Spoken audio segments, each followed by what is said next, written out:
Your daily dose of sports and fun. This is the Morning Drive Podcast from Double T 97.3, presented by Cantex Roofing and Construction.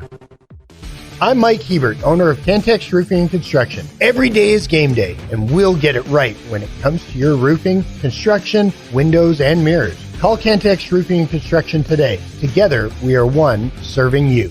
With Jamie Lent and Jeff McGuire, I'm Chuck Heinz. We'll have Lady Raider basketball on the air for you tonight. They take on UC Irvine, and Irvine is 4-2 on the season. Lady Raiders are 7-0 on the season. One of their assistant coaches is a guy by the name of Derek Wynn. His daughter Jada Wynn plays for the Lady Raiders, and Coach Gurley talked about that. We'll get a couple comments from her this morning, but she talked about that yesterday and said that when they signed Jada, because she's a transfer from Colorado, they called Coach Wynn and said, "Hey, would you like to play us?" And Coach Gurley's like saying, I know as a college coach, when your daughter's playing, you don't get to see her play. So we thought we'd give him a call. And he said, "Yeah, sure." Now, as he's gotten closer to it, he's like, "Oh, now I'm having to play against my daughter and I'm having to kind of root against my daughter." And, it's hard. And she talked about how it was hard for her because she had one game at UT Arlington, when they played Oklahoma State, when her daughter was playing for the Cowgirls. And I think she only got in for a handful of moments, but just, the awkwardness of that, the uncomfortableness of that. So we'll see a little father-daughter action tonight on the court at United Supermarkets Arena. We'll have the game for you at 5:30, tip at 6 on 107.7 Yes FM. Just one little number for you. And this is an initiative tonight, is to stop them in the paint and to keep them from scoring in the paint, because they want to win that battle, and it's important to win that battle because Irvine, when they win the battle of the paint, they win their games. They're 4-2. They average 30 in the paint. Lady Raiders average 32 in the paint. They average giving up 26 in the paint. UC Irvine averages giving up 25.3 in the paint. So, and that was a problem against Rutgers, and that part of that's your size, and you're going to have to do a better job of containing things in the paint. And so that's an initiative for tonight. One other initiative is to make more free throws than they attempt. And so you talked about that a little bit yesterday, about how this is kind of turning into a free throw contest to a certain degree, especially for Texas Tech, because they've done such a good job of getting to the free throw line this year, where they're averaging 17 makes a ball game, and their opponents are averaging 17 attempts per ball game. So you're doing a good job of not fouling. Yeah. And you're doing a good job of drawing fouls. And I think at the college level, the girls are better at playing good defense without fouling. Again, I think their high school levels getting adjusted to the new rules, and they're not quite as good as you would imagine at doing that as they are at the Division I level or whatever. But yeah, a lot of good things can happen when you're aggressive going to the basket, whether you're finishing, whether you're getting fouled and getting to the stripe, or whether you're creating for your teammates. So the Lady Raiders are, wanting to. If the goal is to get to the free throw line a bunch, that usually means you're being aggressive going to the basket. Yeah, you want that. Yeah, and then you have two that not settling for too many threes. Yeah, and you have two that have the ability to do that, and Bailey Maupin and Jasmine Shavers. Texas Tech football news yesterday. Did this surprise you? Miles Price expected to go into the portal and transfer. Well, I would tell you, really, Chuck, nothing surprises me anymore. Okay. But I mean, coming from any of Tech's wide receivers this year, no, I'm not surprised. Yeah. It did not go well this year for the most part when it came to the passing game. And so it doesn't surprise me that one of those guys felt like he needed to change the scenery. Move on. Yeah, he caught 160 balls over the past 4 years, 1,746 yards, 10 touchdowns. And so apparently he is going to put his name in the old portal. And that the dates for that this year for players who are not a graduate, the non-graduates, that starts on December the 4th through January the 2nd, and then again in April, so presumably right after spring football for some teams. And depending on, I think Texas is going to be more like right before spring break, take spring break, and then be after spring break. I don't know if they haven't set the spring game yet, at least publicly. And then the next portal window is the 16th through the 30th of April. Yeah, I don't think you're a better football team without him. I don't think this is something you can't overcome. And to be completely honest with you, I feel like it hurt. I think he was better as a punt returner this year than he was a wide receiver. Mm-hmm. Also, Landon Peterson has announced, he did this on Monday, that he's going to put his name in the portal.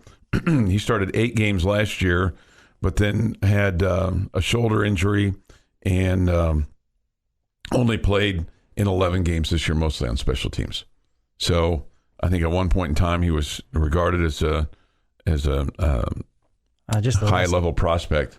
The last 2 years, I mean, when you go back to Miles, the injuries have really, killed him from being super productive. And then Peterson, just a guy that had helped you a little bit, but just was not right entrenched in the mix there. So again, those are guys you want in your program, and you want to grow with them. But we know that this is the way of the world now. It doesn't necessarily work like that. Peterson is a 5th-year senior, and he's exercising his COVID bonus year to play in 2024. So we're almost done with that. Yeah, almost. I'm not sure when the last of the COVID guys will be done. Yeah, I don't know. Somebody asked this, so will those guys be available for the bowl game? I mean, if you're putting your name in the portal, you're not going to play in the bowl game. Yeah, no, and unfortunately, this is where one of the gazillion things I'd love to see the NCAA change is that, I mean, I think these guys have to put their name in now because they're trying to grab a spot. Mm-hmm. There's only so many spots available elsewhere, and so they put their names in now, bail on their team, and don't play in the bowl game. And because they're trying to make sure they have a new spot. Sure. Right? Yeah. Mm-hmm. And I would love for there to be some sort of, whether it be you can't jump into the portal or there can be no contact, whatever, until after bowl games are done to keep these guys from leaving their teams early. And because I bet you Miles Price would prefer to play with his team in the bowl game. But he knows, hey, I got to get my name out there. I gotta grab one of those spots that are available. I don't want them all to be taken. And so if he had the option, I bet he would want to do both, right? He'd want to play with this team in the bowl game, but right now you can't do that. And see, in order to do that, and I think I would be in favor of this, is that you would have to move the early signing period until after maybe the national championship game, and then maybe you just do away with the traditional first Wednesday of February. Okay, help me out here. So how does signing the high school guys? Because it takes up spots, or it takes up positions. So if you just move everything back, then that solves the problem of a coach leaving and then or getting fired, and then the player's left kind of high and dry because he's already signed. Now, a lot of these firings and changes are taking place right now, right before the signing period. I don't know, I'm just kind of thinking out loud here. Yeah, I'm not completely following. It seems like you could sign all the high school kids you want that aren't eligible to play, and that wouldn't affect whether a guy can hit the portal. And I'm just thinking about November roster spots and positions. Yeah, but they're not on the roster. No, but when you sign them, then they're part of the 85 or part of the 125. When you sign a kid, he's not eligible till next season. No, I know he's that. Not on the roster now. I know that, but I mean, it's potentially saying they're gonna take up a spot, or they're gonna take up a position. Well, they are eventually. I don't know. I was just thinking out loud. I'm just thinking that if you moved everything back a little bit, I'm just like, why is it so important to have the signing day December 20th or 21st as opposed to after the national championship game, and then just do away with the first Wednesday in February? Yeah, there's a reason they moved it to December. I'm not exactly sure what it was, so guys could get that over with. And then so not only they could get it over with, but then so they could enroll in schools depending on when those respective schools started. There you go. That's the primary, I think.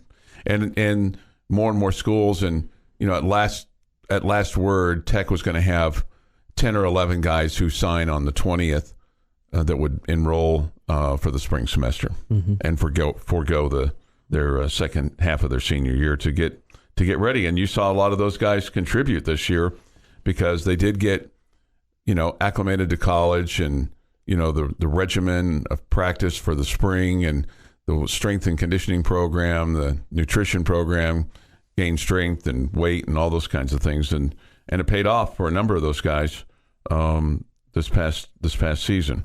May not have seen the result on the field that you wanted, but you got some significant playing time for some freshmen, or at least availability for them. Your daily dose of sports and fun. This is the Morning Drive Podcast from Double T 97.3, presented by Cantex Roofing and Construction. I think this is a crazy story.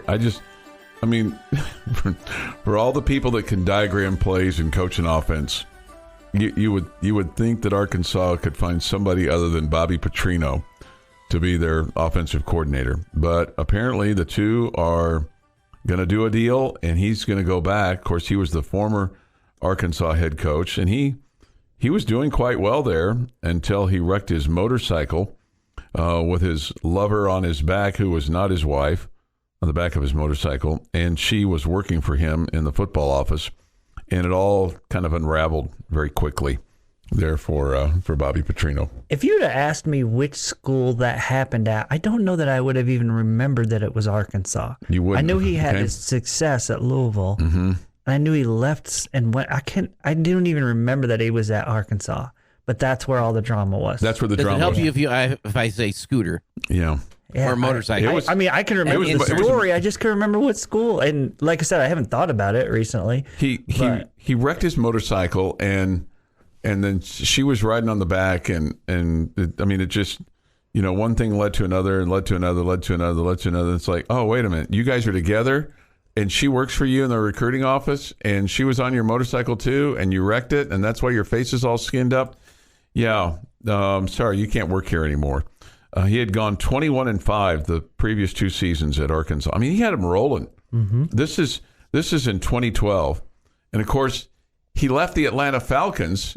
Remember, he left that letter in everybody's locker, or that note. Yeah. He left the note in everybody's locker in the middle of the season to go to Arkansas, and then did the big woo pig suey kind of thing, and it's just bizarre. He's been at Missouri State.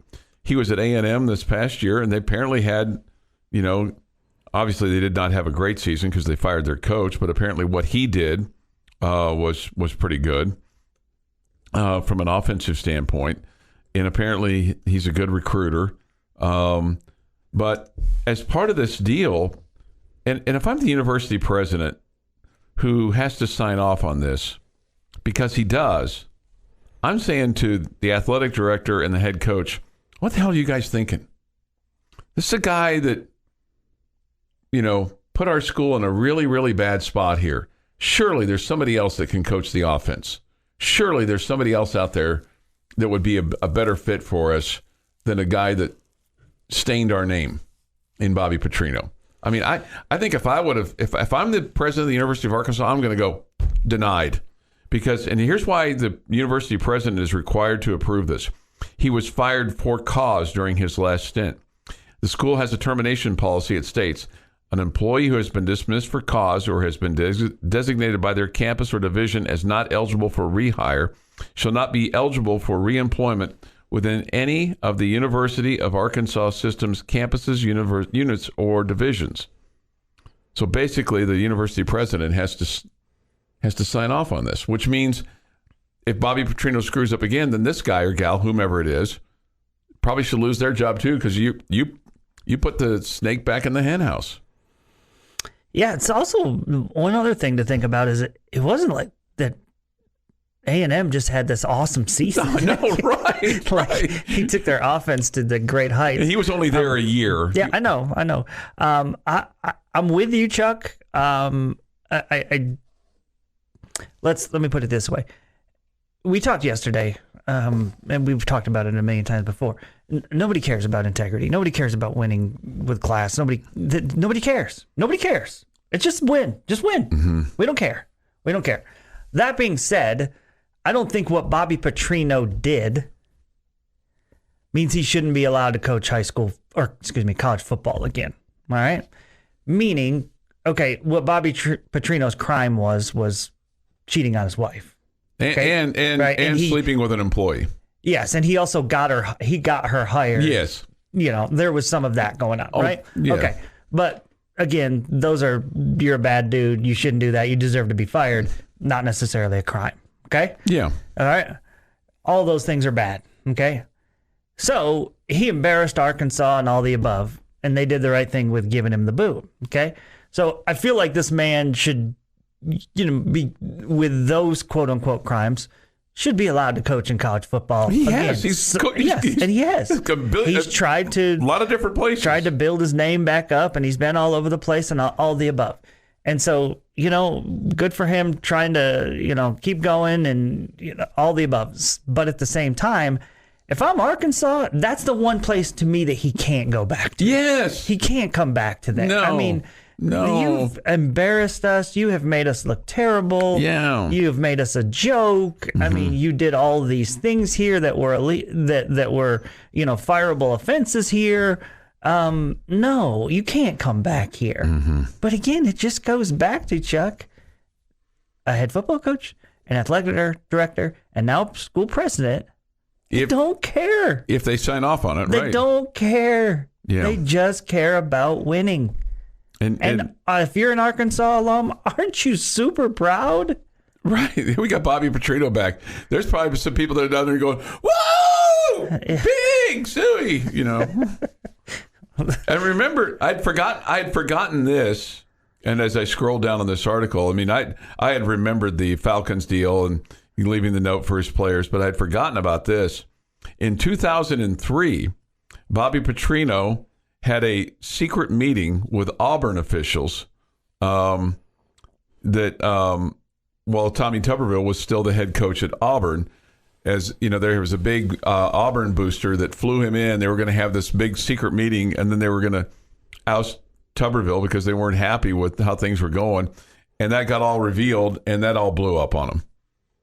Yeah, I don't think that makes him a bad person. I bet there's a lot of college football coaches that are having secret meetings with other schools. No, I know. It's just because it became public. It just was a bad look for everybody. It was more of a bad look for Auburn and their officials than it was for Petrino, but he was involved in it. And I'm also not going to act like there's not a lot of college football coaches out there that are probably choir boys that aren't choir boys. That had done some of the same things that Bobby Petrino did. But when it was exposed, if Arkansas brings him back, all they're saying is we just want to win, and nothing else matters. Yeah.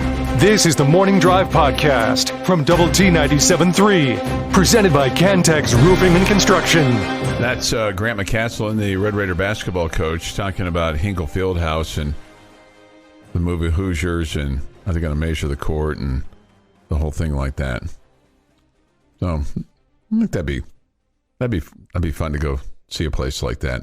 Absolutely. Do you have a bucket list place for college baseball that you've not been to that you like? If they were going, you'd be like kind of geeked up about it. At LSU. Day or night, or does it matter? It doesn't matter. Doesn't matter. Mm-hmm. What's the prospect of that? Do you think? Do you think they would ever do a non-conference? Oh, sure. Home and away, kind of with them. Sure. Yeah. Sure. I thought we were going to end there in the postseason last year, but sending us to Gatorland instead. And you, is it the atmosphere more so than the park? Yeah, it's the atmosphere. The park itself, I don't like how it has all sorts of, like, one of the things they've done recently with Rip Griffin Park is that they've, on the fence doesn't have colored ads. LSU does, and I think it looks trashy. Okay. Just all different colors out there. Mm-hmm. It looks like a minor league ballpark. Old minor league ballpark. Yeah. Okay. But the atmosphere is great there, and obviously the baseball is great there. I would love to go to a football game in LSU, probably even more. Mm-hmm. Just because Saturday night game. Sure. Yeah. Yep. Yeah. I don't. It can be Saturday afternoon. I don't care. I don't need it to be night to be fun. But Yeah, I just think their fans always make it a great atmosphere, and so I'd love to go to see a game in LSU. Okay, so what about just like just a stadium, just because of, not necessarily because of the atmosphere or the fan base or the team, but just like stadium? Maybe you've already been to that one. Yeah, there's none that really jump out at me that like, man, I'm going. I mean, I guess just BYU, just because it has a mountain behind it and it looks beautiful, beautiful backdrop. Yeah, and you'll get to do that next year. Maybe, not necessarily, but maybe, because we don't play everybody every year. Yeah, that's true. Yeah, so you could miss out on that for a year. Yeah, or 2 or 3. Then maybe you'd catch a cold, and then that'd be the one trip you'd miss. And it'd take an awful lot though for you to miss a series, wouldn't it? You have to come my back. kids playing basketball. Okay, kids playing basketball. That's or tennis. That's different. Yeah, that's different. 7:18 this morning here on the Morning Drive. What did you make of the college football rankings that came out last night? This is the next one that comes out will be for keeps. You've got Michigan is now number 2. Georgia's still 1. Washington is 3, and Florida State is 4. So the way that it looks now, and Oregon is number 5. The way that it looks now is the Washington-Oregon Pac-12 championship game is the de facto, play-in for a college football playoff appearance. Which is cool. It is cool, yeah. Feels like that's what you want in conference championship games. Do you think... Although both of them are probably saying we both deserve to be in, no matter what. Okay, because if your only loss is to a top 5 team in the country and you're a one-loss team, man, you could make a case, right? You could make a case. The thing that I guess kind of surprises me is that Texas is still behind Ohio State, but one person's article that I read this morning said that basically in order for Ohio State to get in, Florida State would have to lose and Texas would have to lose in the Big 12 championship game. Florida State would have to lose in the ACC championship game, which could happen to Louisville, which could happen. They're only favored by 2.5. But I was surprised. I'm surprised that Ohio State's ahead of Texas. Texas has a better win than Ohio State with the win over Alabama on the road. But Ohio State, I feel like their one loss is better than Texas's. Okay, because Texas's one loss is to Oklahoma, which now is 12th in this week's poll. They're 10-2. Yeah, it would be hard to dispute that. And Ohio State's is to number 2 Michigan. Yeah, and you might say the strength of schedule for Ohio State is better than Texas. Yeah, you might be able to say that. Yeah, I think Texas obviously needs a good bit of help to get in. And so does Alabama. And I don't know that Alabama can get there. I mean, man, it's just if they beat Georgia, they're going to if they beat Georgia and Florida State loses, then there's going to be a cry for Alabama to leapfrog a bunch of teams. Truth of the matter is, I mean, I feel like the top 10 teams, include Penn State and Missouri in there, are all really, really good. Okay, really good. This would have been a great year to have a 12-team playoff. And this time next year, we're going to be talking about these games, a.k.a. Washington and Oregon, and going, hey, it doesn't matter. You're going to get in anyways. But it could be, well, you're playing for a first-round bye. Sure. But you're going. I mean, it's not going to have the, man, you got to win this to the get impact, in. yeah. Feeling. But I mean, you're going to have, and it's going to end some of the theater. But like you said, the part of the theater would be, yeah, I'm just getting saying, a home game or whatever. Yeah. No matter what you do, it's going to change things. So there's always a positive or a negative. Yeah. 7:21 this morning here on the Morning Drive. All right, back to basketball and Coach Grant McCaslin. He talks about what he saw from his team, the Red Raiders, once it started to click for them in the Bahamas after the win over Northern Iowa and then over Michigan. Yeah, one, it felt like our defensive identity was simpler. Like we started to kind of get a rotation where we could switch screens, but we could also, when we were in coverage, that we knew how we were closing out and who we were closing out to. You could just tell there was a different level of comfort in regards to the guys that were playing, and I thought we were really playing hard, and that's a big part of it, right? I mean, you play so many guys, and sometimes the rotations can get out there, and you don't know when your minutes are coming. It felt like we got more solidified, and that really helped us, one. And then two, we took care of the basketball, so you didn't have those transition baskets you were giving up off turnovers that led to easy baskets, and then you're playing behind. So I thought our offense really helped our defense, but I did feel like our rotation got simpler, and it really helped our team. Red Raiders take on Butler tomorrow. 4:30 is when our coverage begins from Indianapolis. The tip is at 5:30 tomorrow night from Hinkle Fieldhouse there in Indianapolis. And then no basketball on Saturday or Sunday. It's kind of weird. I guess they just want to stay out of the way of football. I would guess that's part of the scheduling, but I don't know that for certain. Tech's next action at home for the men will be on December the 6th. They'll play Omaha, and then they'll be idle for finals and won't play again until December the 12th against maybe the best home game that you'll face in the non-conference, and that'll be against Oral Roberts.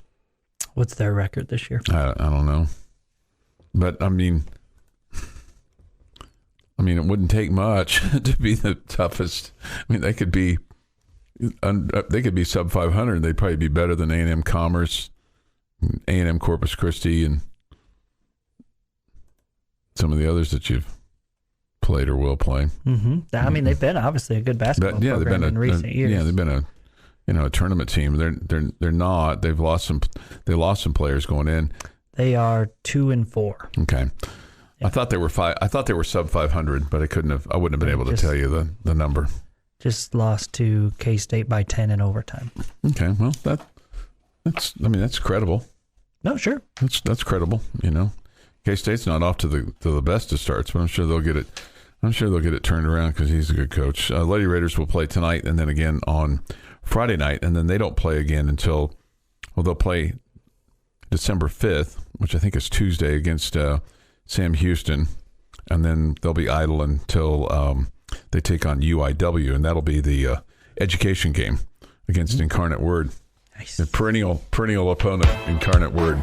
This is the Morning Drive Podcast from Double T 97.3, presented by Cantex Roofing and Construction. Time now for Jamie's question of the day on Lubbock Sports Station, Double T 97.3. All right, in honor of Chuck's love of recycling, we are going to recycle a question today. I'm, and you know that I'm not a fan of recycling. I think it's bogus. I think people that think they're the recycling, the trash man he throws it all in the same bin anyway. So I just think trying to even kind of just purport the fact that you recycle is just ridiculous. Did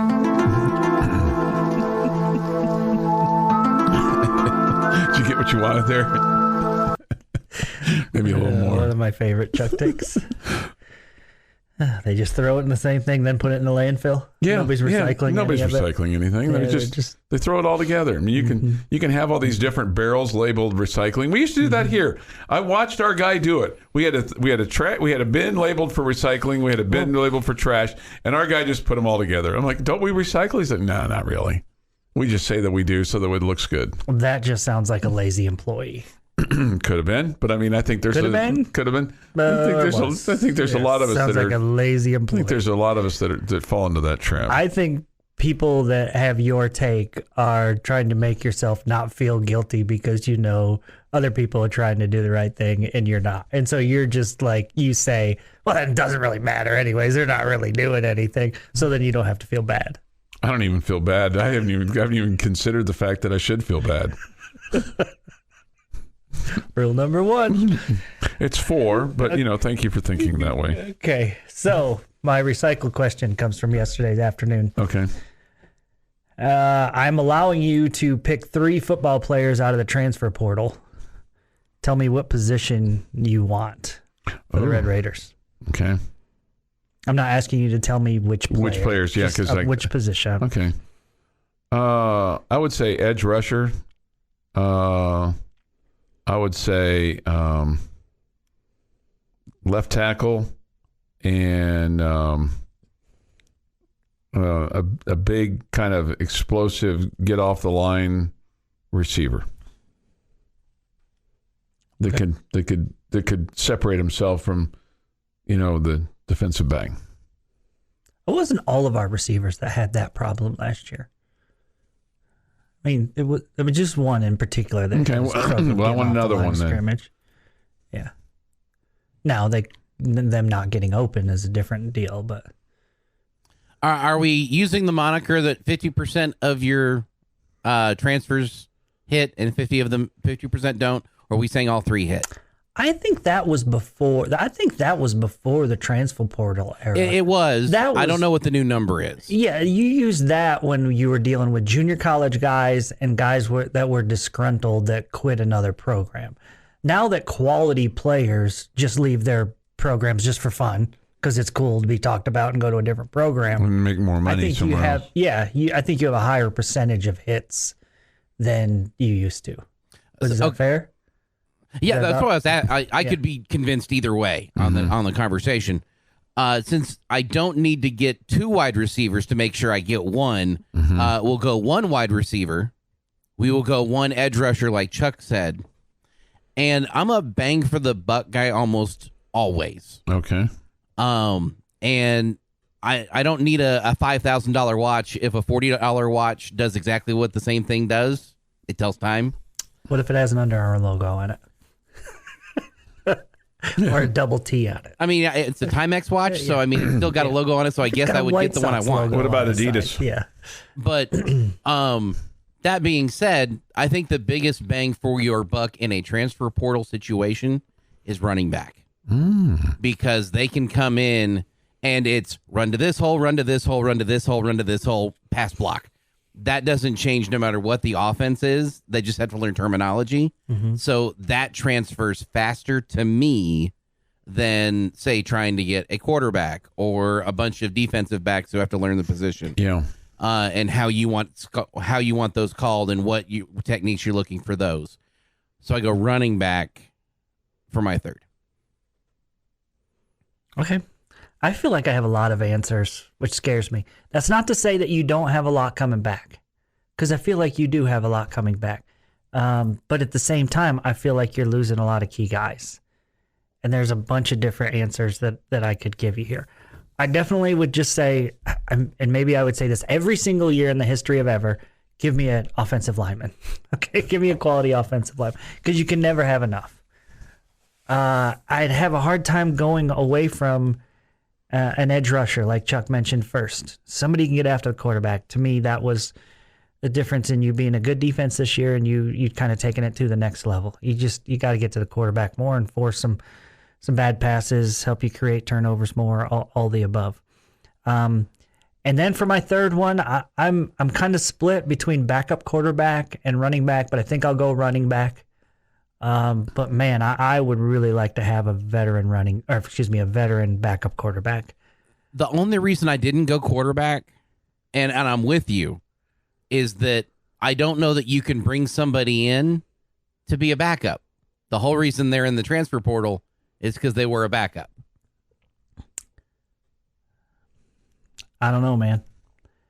I think guys are transferring to transfer. So they might be a backup somewhere else feeling like, hey, I got a better shot there. I saw what their offense was this year. I saw that Baron Morton or Tyler Shuck or Jake Strong struggled, so maybe I can take that spot. I see that every year they play 3 quarterbacks. Yeah. So I'll get a shot.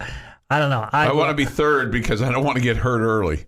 I would love to have some experience behind Baron Morton next year. And I don't know. I mean, let's say, for example, if you're Will Howard, are you saying to yourself, I have no chance to win that starting job? Well, I'm not suggesting Will Howard's going to come. No, I think it's an interesting question because I think if Will Howard decided I want to go play for Texas Tech, it's a quarterback battle, in my opinion. I mean, that dude's won a Big 12 championship. I mean, I like Baron Morton. He's been my guy for a long time. but I think it would be a battle. Mm-hmm. I mean, Barron might go into the spring as the leader in the clubhouse, but I mean, I don't know. In college football now, everybody plays more than one quarterback, it feels like. So I do feel like you have a chance to get a veteran backup. It's hard to it would be hard to snub your nose at Will Howard. Yes, and I'm not suggesting we're going to get him, but yes, you're absolutely right. And I know you're not. Yeah. The Morning Drive podcast from Double T 97.3 is presented by Cantex Roofing and Construction. The Morning Drive on Lubbock Sports Station, Double T 97.3. Today's Wednesday, day the work gets done. Some things here from the Yates Flooring Center chat line. The Mavs aren't moving to Vegas. Why? They are supported and won't be a Mavs casino in Texas because gambling won't be legal in Texas while either owners are alive. Bingo. That's exactly why I think that he's sold the team, because he wants to have a casino with the gambling. And look, Vegas wants an NBA franchise. I mean, they've got the Raiders. That Allegiant Stadium, man, it is sleek looking. It is. I didn't go inside it. I've just driven by it, but man, it looks awesome. It really does. It looks, and the T-Mobile Center's right there.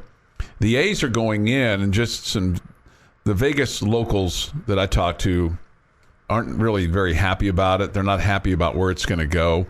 It's going to go in a place where there won't be any parking, and apparently that's going to work out. That's going to work out well.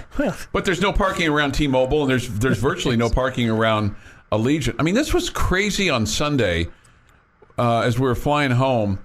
So we're on the interstate, and we exit the ramp, and it's like 10:40 in the morning. The Raiders are playing at 1:25. So we're less than 3 hours before kickoff. So we exit a ramp, and you go to your left, and you go back over the interstate, and Allegiant's right there. You go right, and you go to where the charter airplanes land. And we're talking about just like left and right, and the stadium is right there. There was no traffic going into Allegiant. And it'd be like, okay, like Jones Stadium, 3 hours before kickoff, you can't exit University if you're coming from the west, if you don't have a pass. I think the Raiders and an NBA team, hockey, probably works fine in Vegas. I don't think baseball will thrive in Vegas. It doesn't feel like a good fit to me. Yeah, and the locals there were not happy. They're not happy about where the A's are going. Some of them really weren't happy about the fact that it's going to be the A's. They felt like that it should be a new team and should be called something else other than the A's. And a lot of them wanted it to be on the same side of the outside the strip, where if you're familiar with Vegas, where the Rio is. Apparently the Rio, they were like, hey, we'll tear this down and basically give you this land. But the A's people wanted it to be closer to the strip because that's where the action is. But I would. But the consensus was that baseball wasn't going to fly there. I think they should do away with the A's name too. Yeah. Just leave it in Oakland. Yeah. I mean, they're not the Oakland A's anymore. Right. The Oakland A's have a long history and tradition and all that kind of stuff. I know I constantly crack jokes at them, but they have that history and tradition, it's not in Vegas now. Right, but they were also in Philadelphia, and they were also in Kansas City. And they were the Athletics all three times. Yeah. Yeah, but it's a different time. They're not known for that. I would not known for that. I would tell you if they're more known for anything, they'd be more known potentially. I mean, they're known for the Oakland A's. Let's just face it. That's where they've been there for almost 50 years. But even they were more known for Philly than Kansas City. They weren't in Kansas City that long. No, but my point is that they were the A's in all three places. And they kept the name. And they kept the name. They kept the name, and they kept the. And somebody asked me about, well, what about the uniform colors? I'm like, oh, they'll keep the same colors. They'll keep the same name. Not going to change anything. But with regard to the Mavericks and somebody says the support that they get, so the average attendance is 20,000 per game last year. I mean, if they put up a 30,000 seat arena or 35,000, they'll put 30 grand in there in Vegas. They'll make more money in Vegas because of the gambling and the everything that goes with it. I mean, it's just... You're talking about if the Dallas Mavericks move there? Yeah. Yeah. I mean, the NBA is never going to let the Mavericks leave Dallas. they're going to put a new franchise there before they would take the Probably Mavericks. so. The Mavericks are a well-supported franchise. They're not going to say, yeah, you're allowed to leave. Mm-hmm. They're not going to allow that. I don't. You may be 100% right, and all the speculation that Vegas is going to get an NBA team feels like that's a perfect fit. It feels like it'd be expansion, too. Yeah, but they're not going to take just like they did with they're hockey. not going to take one that's thriving and that people show up to and people love. It's just a wild thought. Well, I think there will be a team in Vegas, but they're not taking the Mavs. The other thing is why would Cuban sell? I'm just surprised. First of all, I was really surprised that he was selling the team. I mean, of course, when you consider what he paid for it and what he's selling it for, I mean, it's a huge profit for him. I mean, probably north of almost $3 billion. Well, how much has he spent on the team since he bought it? That's the question you got to ask if it's a profit. Oh, he's making a profit, Jeff. Yeah. My question or thought or wonder, and maybe this is way out there, is that is he selling this so he can at some point slide away from the Mavs and he could be an owner in Vegas? Well, maybe so.